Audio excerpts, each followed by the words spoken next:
بسم اللہ الرحمن الرحیم۔ سورۃ سبا، سورۃ سبا مکیہ۔ اس سورت کا نام ہے سورہ سبا۔ سبا یمن کے اندر ایک علاقہ ہے، ایک جگہ ہے، اس کا نام ہے۔ اب اس سورت کو سورۃ سبا اس لیے کہتے ہیں کہ اس کے آگے سبا کا واقعہ یہاں بیان ہوا کہ وہاں ایک قوم تھی بڑی خوشحال، اللہ تبارک و تعالیٰ نے ان کو خوشحالی عطا فرمائی، دریاؤں پر انہوں نے ڈیم بنائے اور اس سے ان کی زمینیں زرخیز، باغات، ہر قسم کے پھل، ان کے لیے کھانے پینے کی وافر مقدار میں چیزیں کثرت کے ساتھ، یعنی ہر طرف سبزہ لہلہا رہا ہے، خوشحالی ہے۔ لیکن انہوں نے اللہ تبارک و تعالیٰ کی ناشکری کی اور اللہ تبارک و تعالیٰ کی نعمتوں پہ شکر کرنے کی بجائے کفر کا رستہ اختیار کیا۔ اللہ تبارک و تعالیٰ نے ان پر عذاب بھیجا۔ وہی جو ڈیم ان کی خوشحالی کے باعث تھے وہی ٹوٹے اور ان کو بہا کر لے گئے، ان کی تباہی اور بربادی کا باعث بن گئے۔ تو یہ آگے واقعہ اس صورت کے اندر بیان ہوا ہے۔ تو اسی لفظ سبا 15ویں آیت کے اندر یہ لفظ استعمال ہوا ہے۔ تو اسی لفظ کی مناسبت سے اب اس صورت کو اسی نام سے پکارا جانے لگا۔ یہ صورت مکیہ ہے، مکہ شریف میں نازل ہوئی۔ ایک آیت کے متعلق مفسرین کرام نے فرمایا کہ وہ مدینہ منورہ میں نازل ہوئی، مدنی میں، باقی جو ہیں وہ مکی ہیں۔ اور یہ اکثر ہوتا ہے کہ مدنی صورتوں کے اندر بھی بعض آیات مکی آتی ہیں، یعنی صورت مدنی ہے، کیونکہ مکی یا مدنی کہنا وہ اکثر کے اعتبار سے ہوتا ہے۔ اگر اکثر آیات مکہ شریف میں نازل ہوئی تو اس صورت کو مکی کہا جاتا ہے، اور جس کی اکثر آیات مدینہ منورہ میں نازل ہوئی اس کو مدنی کہا جاتا ہے۔ تو مکی صورتوں میں بعض مدنی آیات بھی ہیں اور مدنی صورتوں میں بعض مکی آیات بھی ہیں۔ اور اس کا معیار یہ پہلے بھی بیان ہوا کہ جو ہجرت سے پہلے نازل ہوئیں وہ صورتیں، وہ آیات مکی ہیں، اور جو ہجرت کے بعد نازل ہوئیں وہ مدنی ہیں۔ تو اصل میں ان کا مکی یا مدنی ہونا یہ صاحب قرآن کے اعتبار سے ہے۔ نبی کریم صلی اللہ علیہ وسلم مکی تھے تو جو آیتیں نازل ہوئیں وہ مکی ہو گئی، حضور مدنی ہوئے تو جو آیتیں نازل ہوئیں وہ مدنی ہو گئی۔ تو آیات کا مکی یا مدنی ہونا یہ صاحب قرآن، جن پہ قرآن نازل ہوا، نبی کریم صلی اللہ علیہ وسلم کے اعتبار سے ہے، حضور کی نسبت سے۔ حضور مکی تھے، مکہ میں رہتے تھے، جو آیات نازل ہوئی ان کو مکی کہا جاتا ہے۔ حضور مدینہ منورہ چلے گئے، جو آیات نازل ہوئی ان کو مدنی کہا جاتا ہے۔ تو اب ہجرت سے پہلے جو قرآن پاک نازل ہوا، جو آیات، جو صورتیں نازل ہوئیں وہ مکی ہیں، چاہے حضور مکہ کے اندر ہوں یا حضور مکہ سے باہر کہیں تشریف لے گئے ہوں۔ ہجرت کے بعد جو نازل ہوئیں وہ مدنی ہیں، چاہے حضور مدینہ منورہ میں ہوں یا کہیں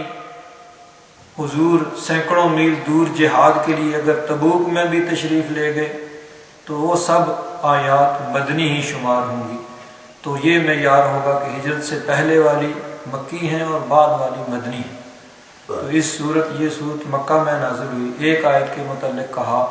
مفسرین کرام نے کہ یہ مدینہ منورہ میں اس کی 6ٹھی آیت جو ہے، باقی جو ہیں وہ مکی ہیں۔ وَهِيَ 54 آیتاً، اس میں 4 اور 50 54 آیات ہیں، و6 رکوعات، 6 رکوع ہیں اس کے۔ بسم اللہ الرحمن الرحیم، اللہ تبارک و تعالیٰ کے نام سے شروع کرتا ہوں جو بڑا مہربان نہایت رحم کرنے والا ہے۔ سبحان اللہ۔ الحمدللہ، تمام تعریفیں اللہ تبارک و تعالیٰ کے لیے ہیں۔ الذی لہ ما فی السماوات و ما فی الارض، جس کا ہے، جس کی ملکیت ہے جو کچھ آسمانوں اور زمینوں میں ہے۔ حمد کا معنی ہوتا ہے تعریف، اور تمام تعریفیں کہاں سے آ گیا؟ الف لام جو ہے، یہ الف لام استغراقی ہے، یعنی حمد کے تمام افراد، جتنی بھی جو بھی تعریف، جس کو تعریف کہا جائے گا، اس کے لائق صرف رب ذوالجلال کی ذات ہے۔ قرآن پاک میں حمد، یہ الحمد جو ہے، شروع میں سب سے پہلی آیت یہی ہے سورہ فاتحہ، الحمدللہ رب العالمین، کہ تمام تعریفیں اللہ تبارک و تعالیٰ کی ہیں جو رب العالمین ہے۔ اسی طرح آگے مختلف مقامات پہ اسی یعنی مضمون کو بیان کیا گیا۔ مثلا یہ 7ویں سپارے میں سورہ الانعام شروع ہوتی ہے، الحمدللہ الذی خلق السماوات والارض، تمام تعریفیں اللہ کے لیے ہیں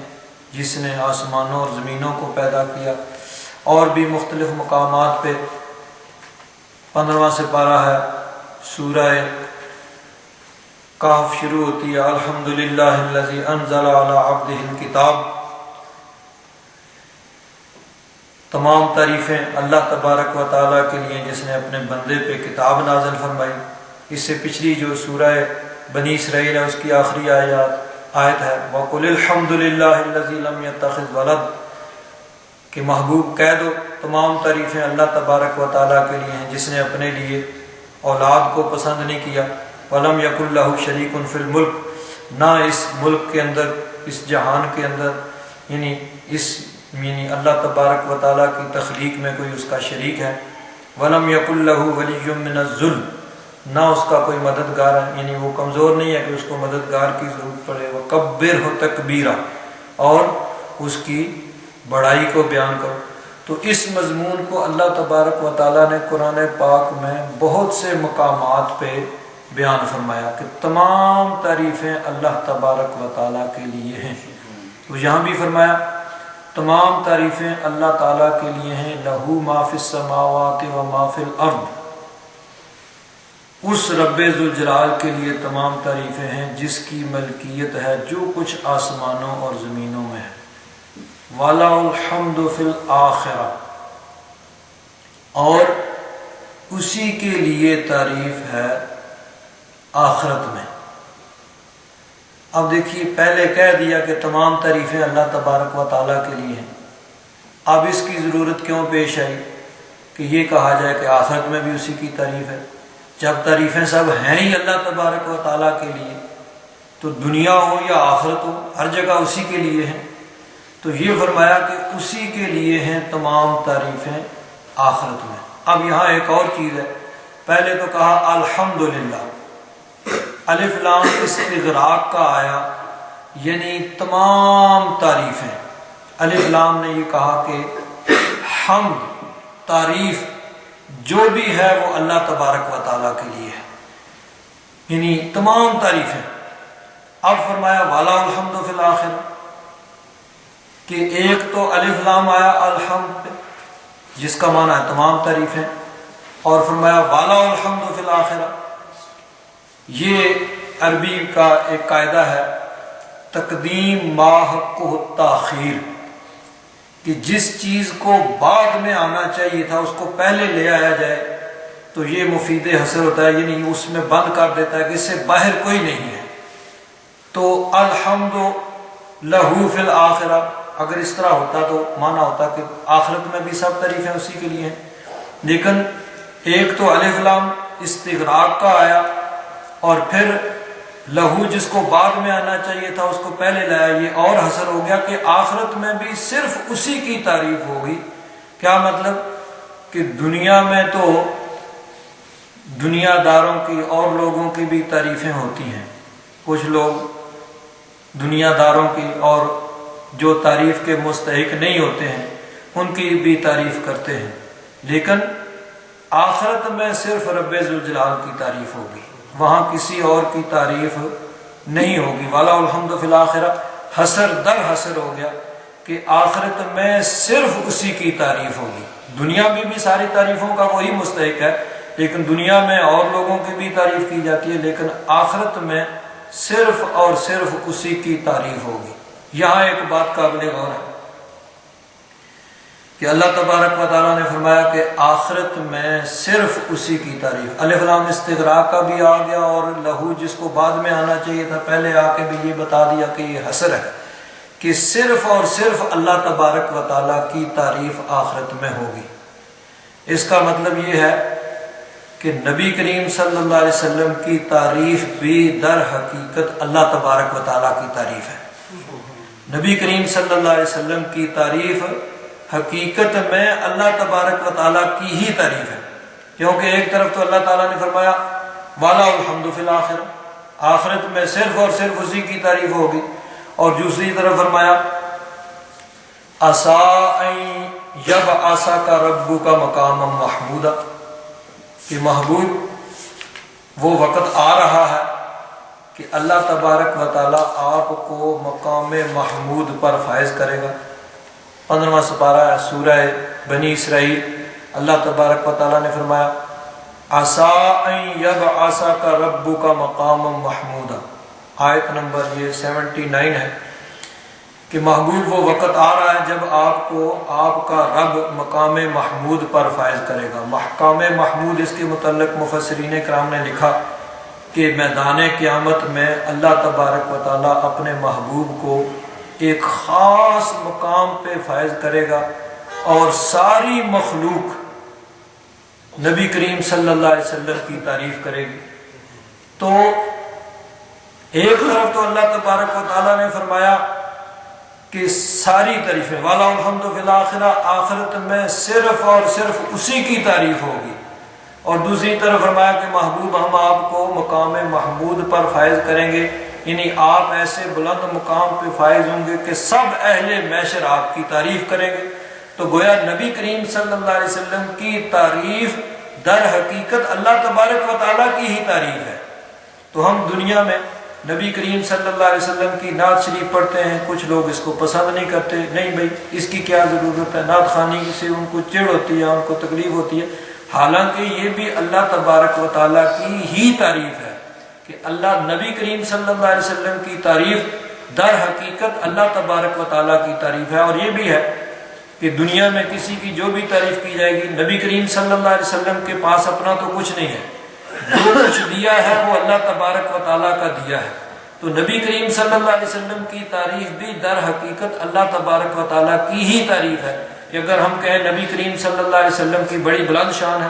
تو شان کس نے عطا فرمائی؟ اللہ تبارک و تعالیٰ نے عطا فرمائی۔ تو اللہ تبارک و تعالیٰ ہی حقیقی طور پر حمد کا مستحق ٹھہرا۔ اگر کہیں نبی کریم صلی اللہ علیہ وسلم کو اللہ تبارک و تعالیٰ نے علم غیب عطا فرمایا، یہ بھی اللہ تبارک و تعالیٰ کی تعریف ہے۔ نبی کریم صلی اللہ علیہ وسلم کو اللہ تعالیٰ نے نور بنایا، یہ بھی اللہ تعالیٰ کی تعریف ہے۔ نبی کریم صلی اللہ علیہ وسلم کو اللہ تعالیٰ نے اختیارات دیے، تو یہ بھی اللہ تعالیٰ کی تعریف ہے۔ تو حضور کی جو بھی تعریف کی جاتی ہے یہ در حقیقت اللہ تبارک و تعالیٰ کی ہی تعریف ہے۔ تو آخرت میں بھی صرف اللہ کی تعریف ہوگی، یعنی حضور نبی کریم صلی اللہ علیہ وسلم کی تعریف، حضور کی نعت خوانی، حضور کی ثنا خوانی، یہ اللہ تبارک و تعالیٰ کی ہی تعریف ہے۔ اسی لیے دیکھیے نبی کریم صلی اللہ علیہ وسلم خود اپنی تعریف، اپنی نعت شریف سنا کرتے تھے۔ حضرت حسان بن ثابت رضی اللہ تعالیٰ عنہ عرض کرتے ہیں یا رسول اللہ میں آپ کی نعت پڑھنا چاہتا ہوں۔ تو حضور نبی کریم صلی اللہ علیہ وسلم نے یہ نہیں کہا بھائی یہ ایسا نہیں کرنا چاہیے، دیکھو تعریف تو ساری اللہ کے لیے، میں کہاں تعریف کا مستحق ٹھہرا؟ نہیں، جانتے تھے کہ میری تعریف کرے گا یہ در حقیقت اللہ تبارک و تعالیٰ کی ہی تعریف ہے، اور اللہ کی عبادت ہے میری تعریف کرنا۔ اس لیے حضور نبی کریم صلی اللہ علیہ وسلم نے فرمایا ہاں ٹھیک ہے ہم آپ سے نعت سنیں گے، لیکن اس طرح نہیں۔ حضور کیسے سنیں گے؟ تو میں صحابہ کرام کو کہا کہ مسجد نبوی شریف میں جمع ہو جائیں۔ صحابہ کرام مسجد نبوی شریف میں جمع ہو گئے۔ نبی کریم صلی اللہ علیہ وسلم تشریف لائے، حضرت ابو بکر صدیق، حضرت عمر فاروق، حضرت عثمان غنی، حضرت علی، عشرہ مبشرہ، بدری صحابہ سب موجود ہیں۔ حضور نے فرمایا اب حسان جو ہے وہ میری نعت پڑھیں گے، اور نعت اس طرح نہیں پڑھیں گے، پہلے ممبر لایا جائے گا، ممبر حاضر کر دیا گیا، ممبر بچھا دیا گیا۔ جب ممبر آ گیا تو حضور نبی کریم صلی اللہ علیہ وسلم یہ نہیں ممبر پر بیٹھ کے فرمایا بھئی آپ چلو نعت پڑھو، نہیں، فرمایا کہ حسان تم اس ممبر پہ بیٹھو، ابو بکر بیٹھیں گے نیچے، عمر فاروق بیٹھیں گے نیچے، عثمان غنی بیٹھیں گے نیچے، علی مرتضیٰ بیٹھیں گے نیچے، اور میں بھی ان کے ساتھ نیچے بیٹھوں گا، اور تم ممبر پہ بیٹھ کے میری نعت پڑھو گے۔ حضرت حسان بن ثابت رضی اللہ تعالیٰ عنہ، یا رسول اللہ آپ نیچے اور میں اوپر، فرمایا ہاں تم ممبر پہ بیٹھ کے میری تعریف کرو گے۔ الادب فوق الادب، الامر فوق الادب، کہ جب حکم ہو جائے تو اس کا تقاضا، ادب کا پھر تقاضا یہی ہے کہ جو حکم ہے اس کو مانا جائے۔ تو اب حضرت حسان بن ثابت حضور کے حکم کے مطابق ممبر پہ بیٹھ جاتے ہیں،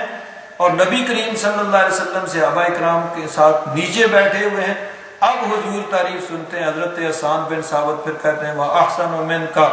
لَمْ تَرَ قَطُّ عَيْنِي وَأَجْمَلُ مِنْكَ لَمْ تَلِدِ النِّسَاءُ خُلِقْتَ مُبَرَّأً مِنْ كُلِّ عَيْبٍ كَأَنَّكَ قَدْ خُلِقْتَ كَمَا تَشَاءُ۔ تو حضور نبی کریم صلی اللہ علیہ وسلم کی تعریف در حقیقت اللہ تبارک و تعالیٰ کی ہی تعریف ہے، اور اللہ تبارک و تعالیٰ کی ہی عبادت ہے۔ اسی لیے میدان محشر میں بھی حضور نبی کریم صلی اللہ علیہ وسلم کی تعریف کا اللہ تبارک و تعالیٰ خاص اہتمام فرمائے گا کہ اپنے محبوب کو مقام محمود پر فائز کرے گا، اور تمام اہل محشر حضور نبی کریم صلی اللہ علیہ وسلم کی تعریف کریں گے، اور اس میں وہ بھی ہوں گے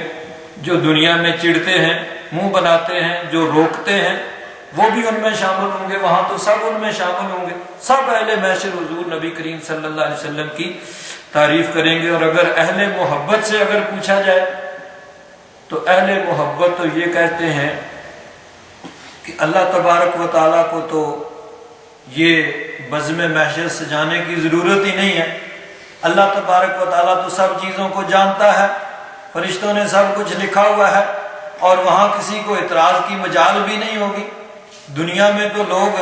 اللہ تبارک و تعالیٰ پر بھی اعتراض کرتے ہیں، ذرا تکلیف ذرا مصیبت آئی تو اللہ تبارک و تعالیٰ کے گلے شکوے شروع کر دیے اور اعتراضات شروع کر دیے، لیکن وہاں تو کسی کو جرت نہیں ہوگی کہ اللہ تبارک و تعالیٰ پر اعتراض کرے۔ اللہ تبارک و تعالیٰ فرماتا بھائی ٹھیک ہے، تو نیک ہے تو جنت میں جا، تو بد ہے تو جہنم میں جا، تیری نیکیاں زیادہ ہیں تو جنت میں جا، تیری برائیاں زیادہ ہیں تو جہنم میں جا، فیصلہ سنا دیا جاتا۔ بزم محشر سجانے کی ضرورت ہی نہیں تھی، تو پھر بزم محشر سجائی کس لیے؟ محبت والوں کا بھی انداز نرالا ہوتا ہے، اور ان کا مسلک بھی بڑا نرالا ہوتا ہے۔ اہل محبت کہتے ہیں کہ اللہ تبارک و تعالیٰ جو بزم محشر سجائے گا تو کس لیے؟ فقط اتنا سبب ہے انعقاد بزم محشر کا، یہ جو بزم محشر سجے گی یہ کس لیے سجے گی؟ فقط اتنا سبب ہے انعقاد بزم محشر کا کہ ان کی شان محبوبی دکھائی جانے والی، کہ وہاں پہ اللہ تبارک و تعالیٰ اپنے محبوب کی شان کو دکھائے گا، کہ اپنے محبوب کو مقام محمود پر فائز کرے گا، اور سب اہل محشر اس کے محبوب کی تعریف کریں گے، حضور نبی کریم صلی اللہ علیہ وسلم کی ثنا خوانی کریں گے، حضور کی نعت پڑھیں گے، وہ بھی پڑھیں گے جو دنیا میں حضور کی نعت پڑھتے تھے، اور وہ بھی پڑھیں گے جو روکتے تھے، سب وہاں پہ پڑھیں گے۔ تو حضور نبی کریم صلی اللہ علیہ وسلم کی تعریف بھی اللہ تبارک و تعالیٰ کی ہی تعریف ہے۔ تو فرمایا وَلَهُ الْحَمْدُ فِي الْآخِرَةِ، دنیا میں بھی تمام تعریفیں اللہ تبارک و تعالیٰ کے لیے، اور خاص طور پر آخرت میں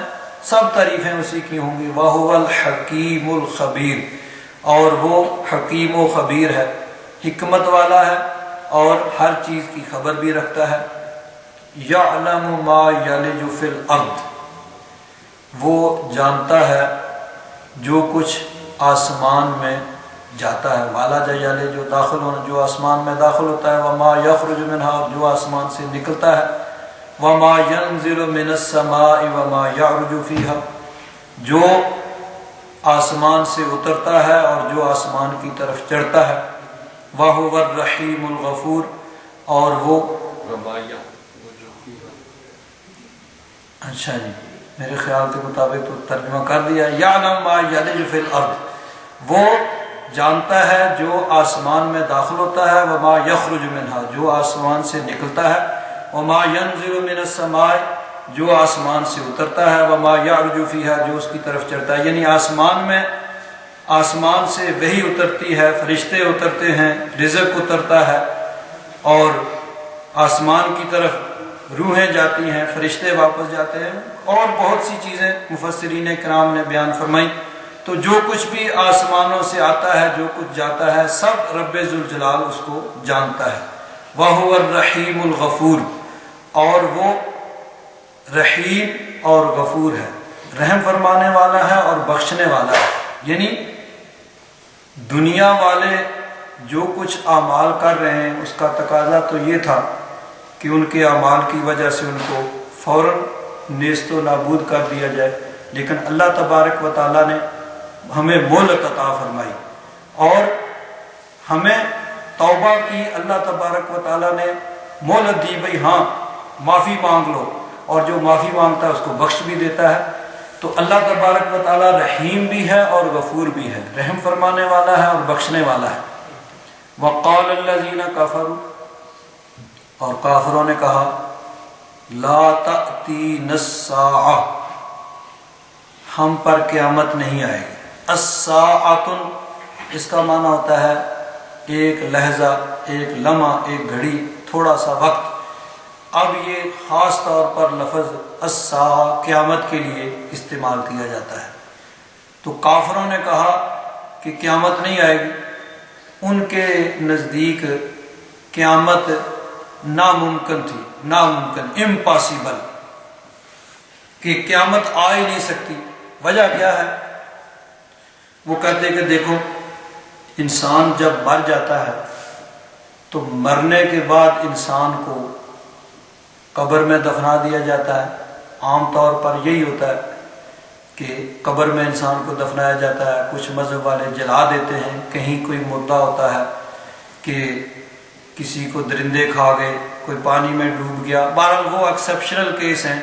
اکثر یہی ہوتا ہے کہ اس کو یعنی قبر کے اندر دفنایا جاتا ہے۔ اس کے باقی جو ہیں وہ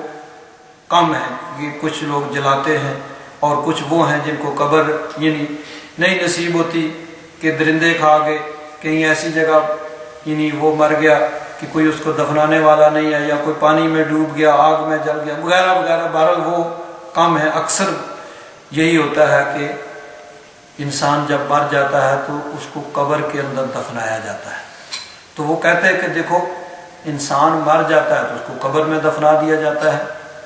قبر کے اندر جب انسان کو دفنا دیا جاتا ہے تو کچھ دنوں کے بعد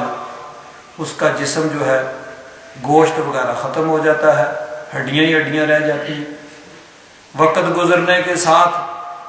ہڈیاں بھی جو ہیں وہ مٹی کے ساتھ مٹی ہو جاتی ہیں۔ تو جب قبر کے اندر انسان کو رکھ دیا گیا، پہلے اس کا گوشت ختم ہو گیا، پھر اس کی ہڈیاں مٹی کے ساتھ مٹی میں مل گئیں، ذرات اڑ کے کہیں سے کہیں چلے گئے، ان تمام ذرات کو کیسے جمع کیا جائے گا؟ یہ ایک عقلی ان کی یعنی ایک دلیل تھی یا ایک اعتراض تھا قیامت نہ آنے پر، کہ یہ کیسے ممکن ہے کہ انسان مر جائے، اس کو قبر کے اندر دفنا دیا جائے، اور پھر اس کا گوشت بھی ختم ہو جائے، اس کی ہڈیاں بھی مٹی میں مل جائیں، اور مٹی کے ذرات کہیں سے کہیں چلے جائیں، تو پھر دوبارہ ان کو جمع کر کے کیسے ممکن ہے کہ پھر انسان اسی طرح دوبارہ وہ بن جائے اور زندہ کر دیا جائے، اور پھر اس کو لا کے اس کا حساب کتاب کیا جائے؟ تو اس کا جواب متعدد مقامات پہ یہ دیا گیا کہ دیکھو، انسان پہلے نہیں تھا، اللہ تبارک و تعالیٰ نے اس کو پیدا کیا، عدم سے وجود میں لے آیا۔ جب کچھ نہیں تھا تو اس کو انسان اللہ تبارک و تعالیٰ نے بنا دیا، تو اب تو دوبارہ اسی کو بنانا ہے جو پہلے تھا۔ تو ایک چیز جو پہلے نہیں تھی اس کو بنانا مشکل ہے بنسبت اس کے کہ جو پہلے تھی پھر ختم ہو گئی، پھر دوبارہ اس کو بنایا جائے۔ تو اللہ تبارک و تعالیٰ جو انسان کو عدم سے وجود میں لے آیا، اب اسی کو دوبارہ جو ہے پیدا کرنا،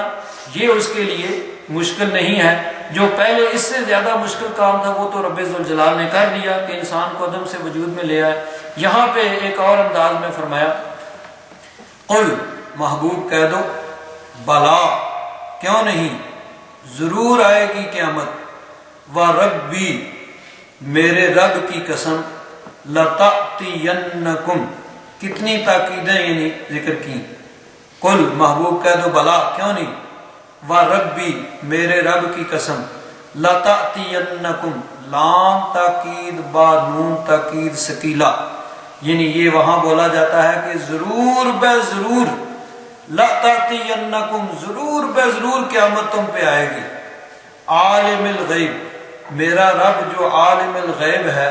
تمام پوشیدہ چیزوں کو جاننے والا ہے، اس کی قسم قیامت تم پہ ضرور آئے گی۔ اب دیکھیے نبی کریم صلی اللہ علیہ وسلم کو مکہ والے الصادق اور الامین کہتے تھے کہ حضور نبی کریم صلی اللہ علیہ وسلم سچ ہیں، کبھی جھوٹ نہیں بولتے، جو کہتے ہیں درست کہتے ہیں، سچ کہتے ہیں۔ تو حضور نبی کریم صلی اللہ علیہ وسلم کا صرف کہنا ہی کافی تھا، جب وہ حضور کو صادق مانتے ہیں کہ حضور سچے ہیں، سچی بات کرتے ہیں، غلط بات نہیں کرتے، تو حضور نے کہا قیامت آئے گی تو مان جانا چاہیے تھا، لیکن وہ نہیں مان رہے۔ الصادق الامین کو کہا جا رہا ہے کہ محبوب اس طرح کہو، وَرَبِّی لَتَأْتِيَنَّكُمْ عَالِمِ الْغَیْبِ، میرا رب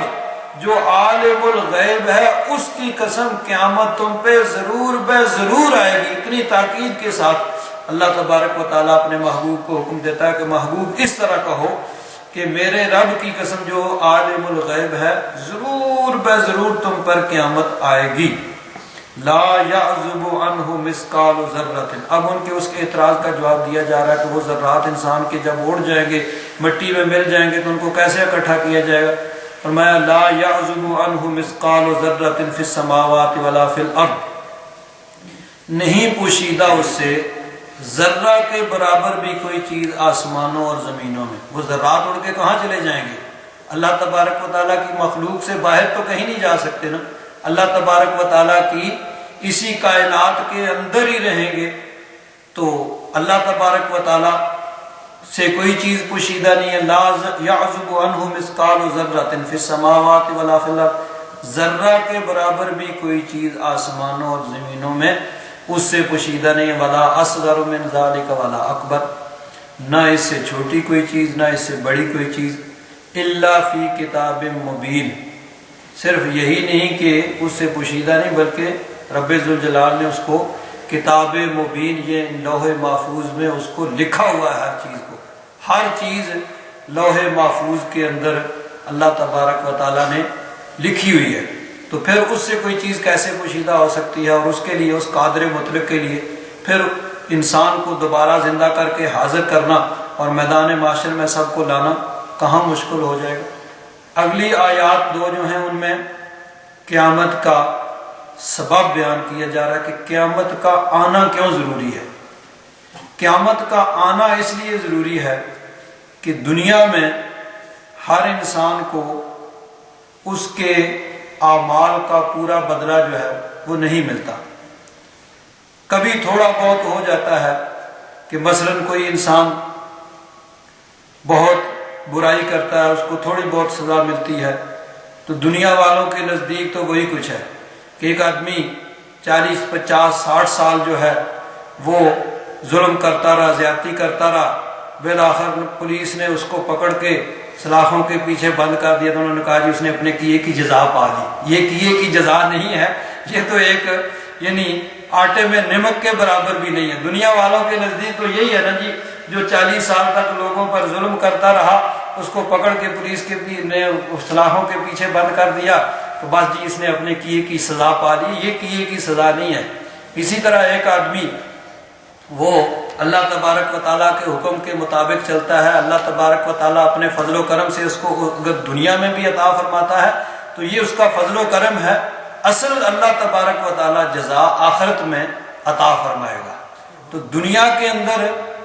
پوری سزا یا جزا کسی کو نہیں ملتی، اور اکثر ایسے ہوتا ہے کہ ایک آدمی جو ہے وہ ساری زندگی گناہوں میں گزارتا ہے، ظلم و زیادتی کرتا ہے، کسی کو گالی دی، کسی کو مارا، کسی کو پیٹا، کسی کا حق چھین لیا، کسی پہ ظلم کیا، کسی کی زیادتی کی، کسی کے مال پہ حملہ کیا، کسی کی عزت پہ حملہ کیا، اور وہ سارا کچھ کر کرا کے آرام سے اس دنیا سے رخصت ہو جاتا ہے۔ اور اکثر ایسے بھی ہوتا ہے کہ ایک آدمی ساری زندگی اللہ تبارک و تعالیٰ کے حکم کے مطابق گزارتا ہے، لیکن اس کے پاس نہ دنیا کی دولت ہوتی ہے، نہ شہرت ہوتی ہے، نہ عزت ہوتی ہے، نہ نعمتیں ہوتی ہیں، وہ یعنی تکلیفوں مصیبتوں میں اپنی ساری زندگی گزار کے چلا جاتا ہے۔ تو اگر اسی پہ موت پہ سب کچھ ختم ہو جائے تو یہ تو اللہ تبارک و تعالیٰ کے عدل کے خلاف ہے کہ جس نے جو کیا اس کو اس کی جزا، اگر برا ہے تو اس کی سزا اس کو نہ دی جائے، اور نیک ہے تو اس کی جزا اس کو نہ دی جائے، یہ تو اللہ تبارک و تعالیٰ کے عدل کے خلاف ہے۔ تو وہ قیامت کا دن جو ہوگا وہ اصل میں اللہ تبارک و تعالیٰ کے عدل و انصاف کا وہاں پہ اظہار ہوگا، اور اللہ تبارک و تعالیٰ بروں کو ان کی برائی کا بدلہ عطا فرمائے گا۔ وہاں عدل و انصاف ہوگا اور ساتھ اس کا فضل ہوگا۔ کافروں کے ساتھ عدل و انصاف ہوگا، اور ہم گناہ گاروں پر اللہ تبارک و تعالیٰ کا کرم اور فضل ہوگا۔ اللہ تبارک و تعالیٰ اپنے فضل و کرم سے ہمیں بخشے گا، تو اللہ تبارک و تعالیٰ کا کرم اور فضل ہوگا۔ تو وہاں اللہ تبارک و تعالیٰ نے محشر کو، قیامت کے دن کو، اور اس کے بعد جنت و دوزخ کو اس لیے بنایا ہے کہ اگر دنیا پہ نظام ختم ہو جائے تو یہ اس کے عدل کے خلاف ہے۔ تو فرمایا قیامت کس لیے آئے گی؟ لِيَجْزِيَ الَّذِينَ آمَنُوا وَعَمِلُوا الصَّالِحَاتِ، تاکہ اللہ تبارک و تعالیٰ جزا عطا فرمائے ان لوگوں کو جو ایمان لائے اور انہوں نے نیک اعمال کیے۔ ایمان لا کر نیک اعمال کرتے رہے، اللہ تبارک و تعالیٰ ان کو جزا عطا فرمائے گا، جنت عطا فرمائے گا۔ لَهُم مَغْفِرَةٌ وَرِزْقٌ کریم، ان کے لیے مغفرت ہے اور رزق ہے، یعنی بڑا عزت والا رزق ہے کہ دنیا میں بھی رزق ملتا ہے، لیکن دنیا میں رزق کے لیے انسان کو کوشش کرنی پڑتی ہے، محنت کرنی پڑتی ہے، تگ و دو کرنی پڑتی ہے، ہاتھ پاؤں مارنے پڑتے ہیں، لیکن وہاں بغیر کسی محنت کے، بغیر کسی تگ و دو کے جنت میں جس نعمت کا دل کے اندر خیال آیا وہ نعمت موجود، جس پھل کا اشارہ کیا پھل سامنے فوراً آ گیا، ہاتھ میں آ گیا۔ تو اللہ تبارک و تعالیٰ وہاں نعمتیں عطا فرمائے گا کہ ما لا عین رأت، ایسی ایسی نعمتیں ہوں گی کہ جن کو کسی آنکھ نے دیکھا نہیں،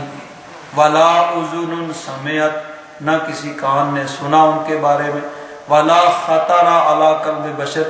کسی کے دل کے اندر اس کا تصور بھی نہیں آ سکتا، ایسی نعمتیں اللہ تبارک و تعالیٰ عطا فرمائے گا۔ تو فرمایا کہ قیامت کے وقوع کے سبب یہ ہے لیجزی الذین آمنوا وعملوا الصالحات، تاکہ اللہ تبارک و تعالیٰ جزا عطا فرمائے انہیں جو ایمان لائے اور انہوں نے نیک اعمال کیے۔ اولئک لہم مغفرۃ ورزق کریم، ان کے لیے مغفرت ہے اور عزت کی روزی ہے۔ والذین سعوا فی آیاتنا معاجزین، اور جنہوں نے کوشش کی ہماری آیات میں کہ ہمیں ہرا دیں، ہمیں ناکام کر دیں، ہمیں نیچا دکھائیں، یعنی جنہوں نے ہماری آیات کے سلسلہ میں ہمیں ناکام کرنے کی، یعنی جو یہ سمجھتے ہیں کہ ہم اپنی کوشش کے ساتھ اللہ تبارک و تعالیٰ کو شکست دے دیں گے، ان کے لیے کیا ہوگا؟ اولئک لہم عذاب من رجز علیم، ان کے لیے شدید دردناک عذاب جو ہوگا۔ تو یہ ہے سبب قیامت کا کہ قیامت کے بعد قیامت کے میدان میں اللہ تبارک و تعالیٰ فیصلہ فرمائے گا جنت اور دوزخ کا، اور جنت اور دوزخ میں دنیا کے اندر جو اعمال کیے ہیں ان کی اللہ تبارک و تعالیٰ جزا عطا فرمائے گا۔ نیک لوگوں کو، مومنین کو اللہ تبارک و تعالیٰ جنت عطا فرمائے گا، اور بروں کو اللہ تبارک و تعالیٰ کفار و منافقین کو، سرکشوں کو، متکبرین کو اللہ تبارک و تعالیٰ جہنم میں ڈالے گا۔ تو یہ سبب ہے قیامت کے وقوع کا کہ قیامت کے بعد حقیقی اور صحیح اور سچے فیصلے ہوں گے کہ دنیا میں جس طرح کسی نے اپنی زندگی گزاری ہے اس کے مطابق پھر آگے چل کے اس کو جزا دی جائے گی، نیکوں کو اللہ تبارک و تعالیٰ جنت عطا فرمائے گا، مغفرت ہوگی، بخشش ہوگی، ان کے لیے رزق کریم ہوگا، عزت کی روزی ہوگی، اور برے کفار و منافقین اور سرکش لوگ جو اللہ تبارک و تعالیٰ کی نافرمانی کرنے والے ہیں ان کے لیے اللہ تبارک و تعالیٰ نے عذاب تیار کر رکھا ہے۔ وَيَرَى الَّذِينَ أُوتُوا الْعِلْمَ، یرا دیکھتے ہیں یعنی جانتے ہیں، یہاں یعلموا کے معنی میں الَّذِينَ أُوتُوا الْعِلْمَ، جن کو علم دیا گیا وہ جانتے ہیں۔ اب علم والے کون ہیں؟ صحابہ کرام، اہل بیت اطہار، اور اس کے بعد آنے والے تمام یعنی صحابہ، تابعین، تبع تابعین، محدثین، مفسرین، ائمہ مجتہدین، اولیاء کرام، سب اس سے مراد ہیں، یا اس سے مراد اہل کتاب کے وہ علماء ہیں جو نبی کریم صلی اللہ علیہ وسلم پر ایمان لے آئے، جیسے حضرت عبداللہ بن سلام، اور اس طرح اور جو یعنی اہل کتاب عیسائیوں اور یہودیوں میں سے جو ایمان لے آئے۔ حضرت عبداللہ بن سلام یہودیوں کے بہت بڑے عالم تھے، اور آئے اس لیے کہ میں مناظرہ کروں، نبی کریم صلی اللہ علیہ وسلم سے گفتگو کروں، لیکن آ کر جب حضور نبی کریم صلی اللہ علیہ وسلم کا چہرہ انور دیکھا، حضور کی زیارت کی، تو فوراً پکار اٹھے کہ واللہ ما ھذا وجہ الکاذب، اللہ کی قسم یہ کسی جھوٹے کا چہرہ ہے ہو ہی نہیں سکتا، یہ کسی جھوٹے کا چہرہ نہیں ہو سکتا، یہ تو دیکھنے سے ہی سچے معلوم ہو رہے ہیں۔ فوراً کلمہ پڑھ کے مسلمان ہو گئے۔ تو وہ اہل کتاب کے علماء جو ایمان لے آئے سب یہاں مراد ہیں۔ تو فرمایا جن کو علم دیا گیا وہ یہ سمجھتے ہیں، وہ جانتے ہیں، وہ ایمان رکھتے ہیں، یقین رکھتے ہیں الذی انزل الیک من ربک، کہ وہ جو اتارا گیا آپ کی طرف آپ کے رب کی طرف سے، یعنی قرآن پاک، هو الحق، یہی حق ہے، یعنی قرآن پاک حق ہے، یہ آپ کے رب کی طرف سے نازل کردہ ہے۔ وَيَهْدِي إِلَى صِرَاطِ الْعَزِيزِ الْحَمِيدِ، اور یہ غالب اور تعریف کے قابل رب ذوالجلال کی رستے کی طرف یہ ہدایت دیتا ہے، یعنی قرآن پاک یہ جو آپ پر نازل کیا گیا ہے یہ رب کی طرف سے حق ہے اور رب کے رستے کی ہدایت دیتا ہے، رب تبارک و تعالیٰ کی رضا اور رب تبارک و تعالیٰ کی خوشنودی کی طرف بلاتا ہے، کہ جو اس پہ عمل کرے گا وہ اس کو رب تبارک و تعالیٰ کی رضا حاصل ہوگی، وہ رب تبارک و تعالیٰ کی بارگاہ تک پہنچے گا۔ تو فرمایا اہل علم یہ جانتے ہیں کہ جو آپ کی طرف آپ کے رب کی طرف سے اتارا گیا ہے یعنی قرآن پاک یہ حق ہے اور رب ذوالجلال کے رستے کی طرف ہدایت دینے والا ہے۔ وقال الذین کفروا، اور کافروں نے کہا هل ندلکم، کیا تمہیں خبر دیں، دلہ یا دلو، خبر دینا، بتانا، رہنمائی کرنا، علی رجل، ایسے مرد کے بارے میں تمہیں بتائیں، ینبئکم، جو تمہیں یہ خبر دیتا ہے، اذا مزقتم کل ممزق، مزقا یمزقو، اس کا معنی ہوتا ہے ٹکڑے ٹکڑے کرنا، آگے کل ممزق کے ساتھ اس کی تاکید کی کہ جب تم ٹکڑے ٹکڑے کر دیے جاؤ گے، یعنی وہی اعتراض جو کفار کا مشہور تھا کہ قبر کے اندر دفن کیا جائے گا اور قبر میں دفن ہونے کے بعد کچھ عرصے کے بعد گوشت وغیرہ تو ختم ہو جائے گا، ہڈیاں باقی رہ جائیں گی، اور پھر وقت گزرنے کے ساتھ ساتھ ہڈیاں بھی جو ہیں مٹی میں مل جائیں گی اور مٹی ہو جائیں گی۔ تو جب تمہارے یہ ذرات بالکل چھوٹے چھوٹے ذرات مٹی کے ساتھ مٹ کر مٹی بن جائیں گے تو کیا ہوگا، انکم لفی خلق جدید، پھر تمہیں نئے سرے سے پھر پیدا کیا جائے گا۔ تو کافروں نے کہا کہ ایسا آدمی یعنی نبی کریم صلی اللہ علیہ وسلم نے ان کو قیامت کی خبر دی تو ان کے نزدیک یہ ممکن نہیں تھا، محال تھا، ہو ہی نہیں سکتا ایسے، یعنی یہ امپاسبل ہے کہ پھر دوبارہ زندہ کیا جائے۔ تو انہوں نے بطور تمسخر کے، مذاق اڑانے کے لہجے میں انہوں نے، یعنی مختلف ان کے انداز ہوتے تھے۔ ایک دن ایک شخص ایک اونٹ کی ہڈی پکڑ کے لے آیا، کہیں اونٹ ذبح ہوا اور لوگوں نے اس کا گوشت کھا لیا، ہڈیاں اس کی پھینک دی، تو ایک ہڈی اٹھا کے لے آیا اور نبی کریم صلی اللہ علیہ وسلم سے آ کر کہنے لگا کہ کیا تمہارا رب اس ہڈی والے اونٹ کو دوبارہ زندہ کرے گا جس کا گوشت تو لوگ کھا گئے ہیں اور اس کے ہڈی کے ٹکڑے کوئی کہیں پڑے ہوئے ہیں، کوئی کہیں پڑے ہوئے ہیں، ابھی اس ہڈی کو پھینک دیا جائے گا تو یہ بھی وقت گزرنے کے ساتھ مٹی کے ساتھ مٹی۔ تو اس طرح وہ مختلف، یعنی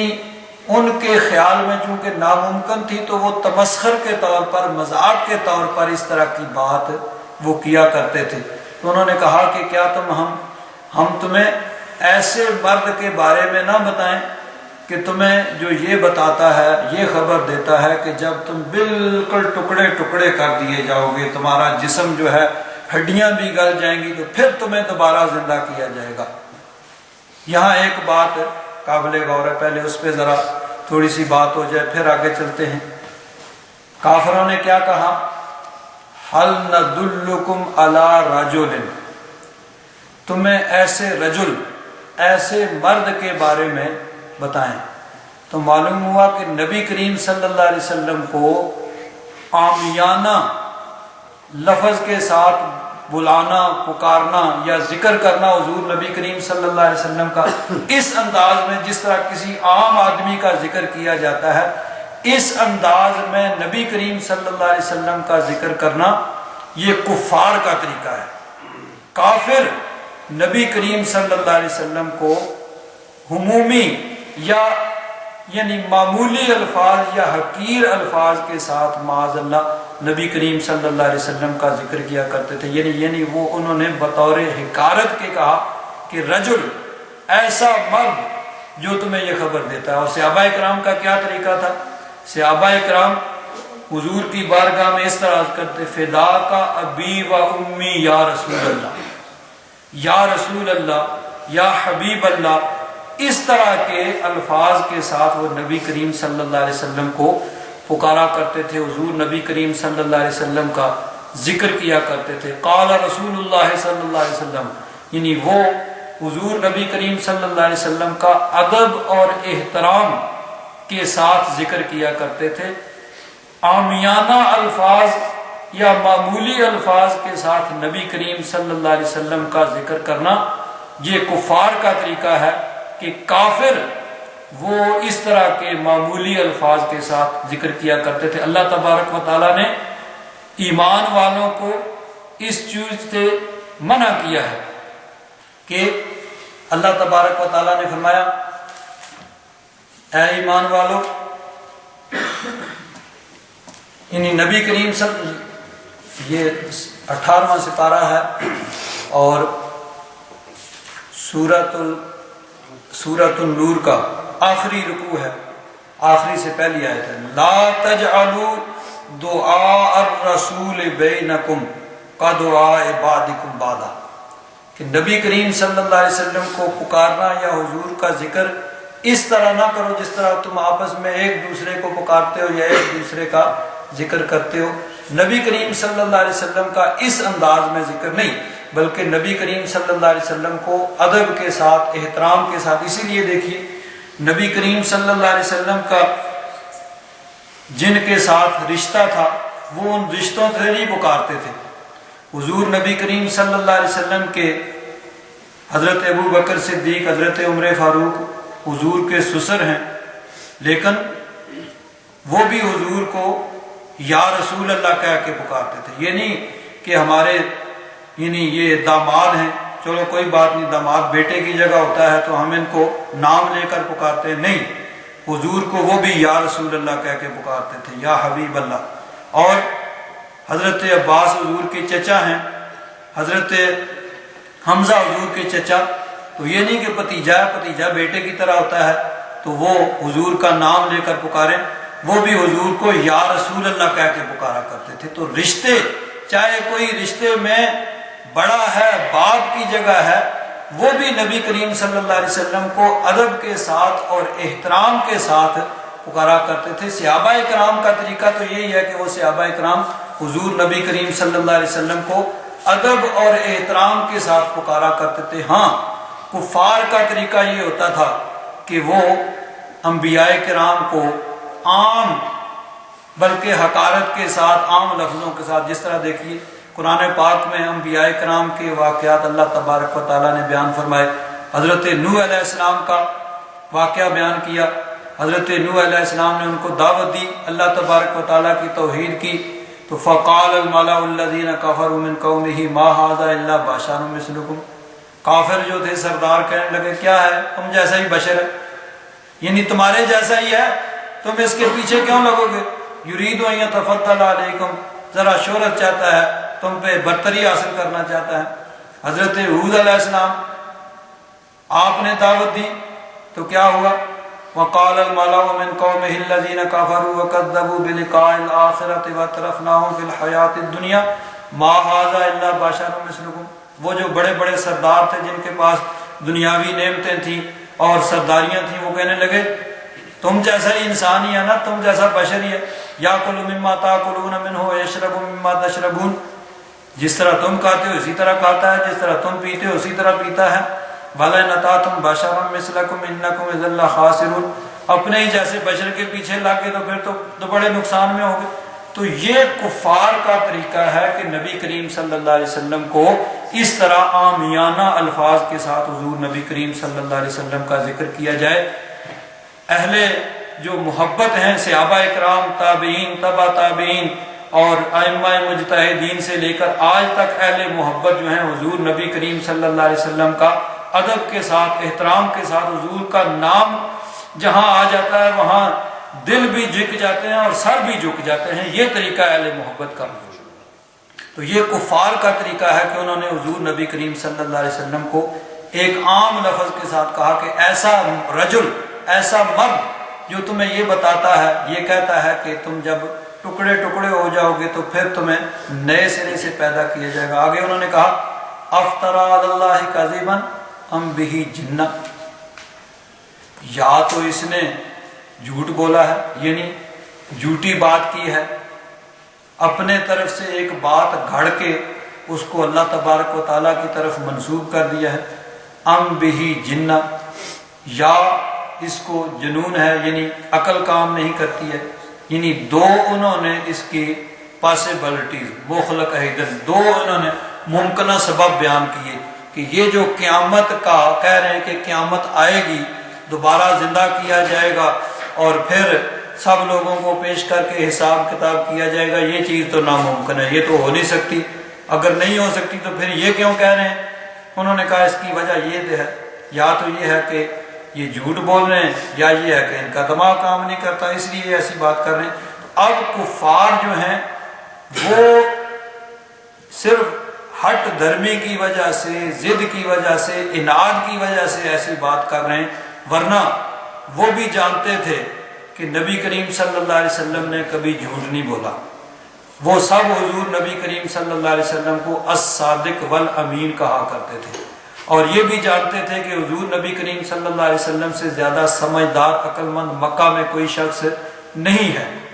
تو اس کے باوجود صرف اٹھ درمی کی وجہ سے، اناد کی وجہ سے انہوں نے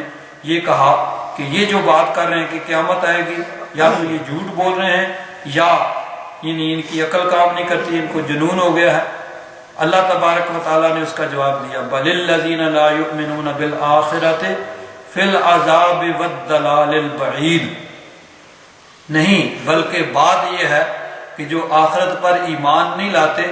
وہ عذاب اور کھلی گمراہی میں ہیں، یعنی آج کھلی گمراہی میں ہیں، اور اس کھلی گمراہی کا پھر آگے نتیجہ کیا نکلے گا کہ اس کی وجہ سے، گمراہی کی وجہ سے وہ جہنم کا عذاب ان کو پہنچے گا اور جہنم کا ایندھن بنے گا۔ تو یہاں بھی ایک بات قابل غور ہے، کافروں نے اعتراض کیا نبی کریم صلی اللہ علیہ وسلم پر کہ یا تو یہ جھوٹ بول رہے ہیں یا یہ مجنون ہیں، ان کو جنون ہو گیا ہے، ان کی عقل کام نہیں کرتی اس لیے ایسی بات کرتے ہیں۔ نبی کریم صلی اللہ علیہ وسلم نے جواب نہیں دیا، جواب رب ذوالجلال نے خود دیا۔ یہ بھی اللہ تبارک و تعالیٰ کا خاص کرم ہے نبی کریم صلی اللہ علیہ وسلم پر، حضور کی یہ شان ہے، اللہ تبارک و تعالیٰ نے حضور کو یہ شان عطا فرمائی ہے کہ کافر اعتراض کرتے ہیں اور جواب خود رب ذوالجلال دیتا ہے۔ ورنہ دیکھیے پہلے انبیاء کرام پر بھی اعتراضات ہوئے، کافر اعتراض کرتے تھے، انبیاء کرام ان اعتراضات کا جواب دیتے تھے۔ جس طرح دیکھیے ہم نے پیچھے پڑھا ہے 8ویں سپارے میں انبیاء کرام کا ذکر ہوا، حضرت نوح علیہ السلام آئے تو کافروں نے کیا کہا، انا لنراک فی ضلال مبین، ہم تو آپ کو کھلی گمراہی میں دیکھ رہے ہیں۔ تو حضرت نوح علیہ السلام نے جواب دیا، قال یا قوم لیس بی ضلالۃ ولکنی رسول من رب العالمین، مجھ میں گمراہی نہیں، میں گمراہ نہیں ہوں، میں تو رب العالمین کی طرف سے رسول ہوں، سب لوگوں کو ہدایت دینے کے لیے آئے، تو مجھے گمراہ کہہ رہے ہو، میں تو گمراہوں کو سیدھے رستے پہ لانے کے لیے آیا ہوں۔ حضرت ہود علیہ السلام آتے ہیں تو کافروں نے کیا کہا، انا لنراک فی صفاحۃ وانا لنظنک من الکاذبین، ہم تو آپ کو صفاحت میں، بے وقوفی میں دیکھ رہے ہیں اور ہم آپ کو جھوٹا سمجھتے ہیں۔ حضرت ہود علیہ السلام جواب دیتے ہیں، قال یا قوم لیس بی صفاحۃ ولکنی رسول من رب العالمین، مجھ میں صفاحت نہیں ہے، بے وقوفی نہیں ہے، بلکہ میں تو رب العالمین کا رسول ہوں، اور میں جھوٹا کیسے ہو سکتا ہوں، مجھے تو اللہ تبارک و تعالیٰ نے ابلغکم رسالات ربی وانا لکم ناصح امین، میں تو تمہارا ہمدرد ہوں، میں تمہیں راہ راست پہ لانے کے لیے آیا ہوں۔ تو اسی طرح حضرت یوسف علیہ السلام پر اعتراض ہوتا ہے تو اللہ تبارک و تعالیٰ نے اس الزام کا جواب ایک بچے سے دلوایا، لیکن نبی کریم صلی اللہ علیہ وسلم پر اعتراض ہوتا ہے تو اللہ تبارک و تعالیٰ فرماتا ہے ذرنی والمکذبین، محبوب آپ نے جواب نہیں دینا، آپ کی طرف سے آپ کا جواب آپ کا رب ذوالجلال عطا فرمائے گا، کہ رب آپ کی طرف سے جواب دے گا، مجھے چھوڑیے اور ان جھٹلانے والوں کو چھوڑیے۔ بلکہ حضور نبی کریم صلی اللہ علیہ وسلم کی زوجہ مطہرہ پر منافقین نے تہمت لگائی تو اللہ تبارک و تعالیٰ نے قرآن پاک کی آیات نازل کر کے حضور نبی کریم صلی اللہ علیہ وسلم کی اہلیہ کی برات کا اعلان فرمایا۔ تو یہ بھی اللہ تبارک و تعالیٰ کا اپنے محبوب پر کرم ہے کہ کافر اعتراض حضور کی ذات پہ کرتے ہیں لیکن اس کا جواب خود رب ذوالجلال دے رہا ہے۔ آگے فرمایا افلم یرو، یہ جو قیامت کے منکر ہیں اور آپ کی ذات پہ اعتراض کر رہے ہیں، کیا انہوں نے دیکھا نہیں، الا ما بین ایدیہم وما خلفہم، جو ان کے سامنے ہے، جو ان کے پیچھے ہے، من السماء والارض، آسمان اور زمین، ان نشاء، اگر ہم چاہیں، نخسف بہم الارض، اگر ہم چاہیں تو ان کو زمین کے اندر دنسا دیں، زمین کے اندر گاڑ دیں ان کو، او نسقط علیہم کسفا من السماء، یا ان پر آسمان سے، آسمان کے ٹکڑے گرا دیں۔ ان فی ذلک لآیۃ لکل عبد منیب، اس میں نشانی ہے ہر اس بندے کے لیے جو رجوع لانے والا، جو اللہ تبارک و تعالیٰ کی طرف رجوع کرنے والا ہے، اس کے لیے نشانی، یعنی آسمانوں میں، زمینوں میں اللہ تبارک و تعالیٰ کی وحدانیت کی نشانی موجود ہے کہ جو اللہ تبارک و تعالیٰ کی طرف رجوع کرتے ہیں، جو ہدایت کے طالب ہیں، ان کے لیے تو آسمان و زمین میں بھی ہدایت کی نشانیاں، اللہ تبارک و تعالیٰ کی توحید کی نشانیاں موجود ہیں کہ وہ دیکھتے ہیں کہ دن رات، آسمان، زمین، درخت، پتھر، ہر چیز یہ اس کی قدرت کی نشانی ہے، اور ہر چیز زبان حال سے رب ذوالجلال کے ہونے کی گواہی دے رہی ہے۔ اور جو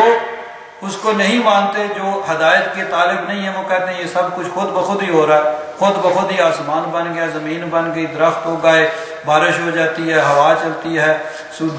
دھوپ نکلتی ہے، پھل پک جاتے ہیں، کھیتیاں سرسبز ہو جاتی ہیں، سب کچھ خود بخود ہی ہو رہا ہے، نہ اس کارخانے کو کوئی بنانے والا ہے، نہ چلانے والا ہے۔ لیکن جو اس کی طرف رجوع کرنے والے، جو ہدایت کے طالب ہیں،